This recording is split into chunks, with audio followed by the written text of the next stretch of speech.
ଯମୁନାଙ୍କ ପରିବାର ଚୋରି ପାଲତଳି ବିତୁଛି ଜୀବନ, ଫେଲ୍ ମାରିଛି ଆବାସ ଯୋଜନା।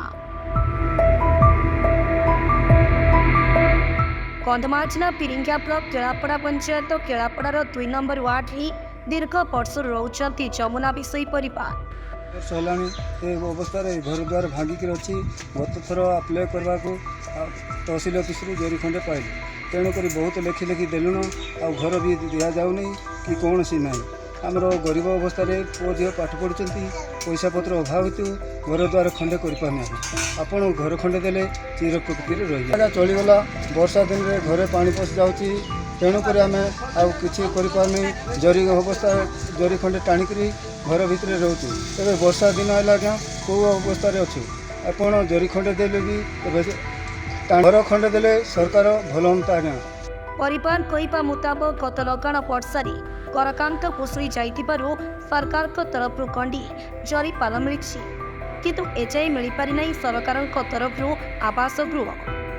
ବର୍ଷ ବର୍ଷ ପରିବାରର 5 ଜଣ ସଦସ୍ୟ ଏହି ଭଙ୍ଗାରୁଜା ଜରି ପାଲ ତଳେ ବିତୁଛି ଜୀବନ, ଫେଲ୍ ମାରିଛି ସରକାରଙ୍କ ଯୋଜନା। ଏଠି ପ୍ରଶ୍ନ ଉଠିଛି, କେନ୍ଦ୍ର ଓ ରାଜ୍ୟ ସରକାର ଗରିବ ହିତାଧିକାରୀଙ୍କ ପାଇଁ ବିଭିନ୍ନ ଯୋଜନା ମାଧ୍ୟମରେ ଘର ଯୋଗାଇ ଦେଉଥିବା ବେଳେ ସଠିକ୍ ପରିବାର ମିଳୁନଥିବା ଏ ଦୃଶ୍ୟ ଦେଖି ବୁଝିପାରୁଥିବେ। ଦିନେ ନୁହେଁ ମାସେ ନୁହେଁ, ଅନେକ ବର୍ଷରେ ଏ ଭଙ୍ଗା ଜରି ପାଲ ତଳେ ବିତୁଛି ଜୀବନ। ଘର ଖଣ୍ଡିଏ ପାଇଁ ବାରମ୍ବାର ପଞ୍ଚାୟତ କାର୍ଯ୍ୟାଳୟରୁ ବ୍ଲକ କାର୍ଯ୍ୟାଳୟ ପର୍ଯ୍ୟନ୍ତ ଆବେଦନ କରିଥିଲେ ମଧ୍ୟ କେହି ଶୁଣିନାହାନ୍ତି ବୋଲି କହିଛନ୍ତି ଯମୁନା ବିଷୋଇ। ବର୍ତ୍ତମାନ ବର୍ଷା ଦିନ ଆସିଯାଇଛି, ଭୟରେ ପରିବାର ରାତିରେ ନିଦ ନାହିଁ। ଘର କାନ୍ଥ ଫାଟି ଯାଇଥିବାରୁ ଭୟରେ ପରିବାର ବହୁତ ଦୁଃଖ କଷ୍ଟରେ ବସବାସ କରନ୍ତି। ସରକାର ଯୋଜନା ମାଧ୍ୟମରେ ଗରିବ ପରିବାର ଦୁଃଖ ଶୁଣି ଆବାସ ଗୃହ ଯୋଗାଇ ଦେବା ପାଇଁ ପରିବାର ତରଫରୁ ଦାବି କରିଛନ୍ତି। ତେଣୁ ପ୍ରଶାସନ ଏଥିପ୍ରତି ସଠିକ୍ ଦୃଷ୍ଟି ଆକର୍ଷଣ କରିବା ସହ ଯମୁନା ବିଷୋଇକୁ ଆବାସ ଗୃହ ଯୋଗାଇ ଦେବା ପାଇଁ ଗ୍ରାମବାସୀ ଦାବି କରିଛନ୍ତି। ଅନ୍ୟପଟେ ଦେଖିବାକୁ ବାକି ରହିଲା ପ୍ରଶାସନ କେବେ ଶୁଣିବେ ଅସହାୟ ଯମୁନା ବିଷୋଇଙ୍କ ଦୁଃଖ, ତାହା ଦେଖିବାକୁ ବାକି ରହିଛି।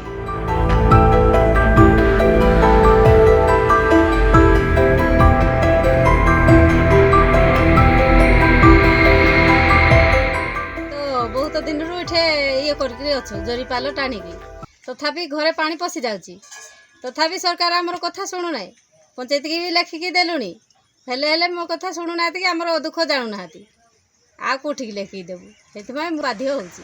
ଏଇଠେ ରହୁଛୁ ବହୁତ ଦିନଠୁ, ହେଲେ ଜରି ପାଲ ଟାଣିକି, ତଥାପି ଆମକୁ ସରକାର ଆମର ଦୁଃଖ ଶୁଣିଲେ ନାହିଁ। ବାରମ୍ବାର ସରକାର ପାଖକୁ ଲେଖିକି ଦେଉଛୁ, ତଥାପି ଘର ଖଣ୍ଡେ ବି ଦେଲେ ନାହିଁ।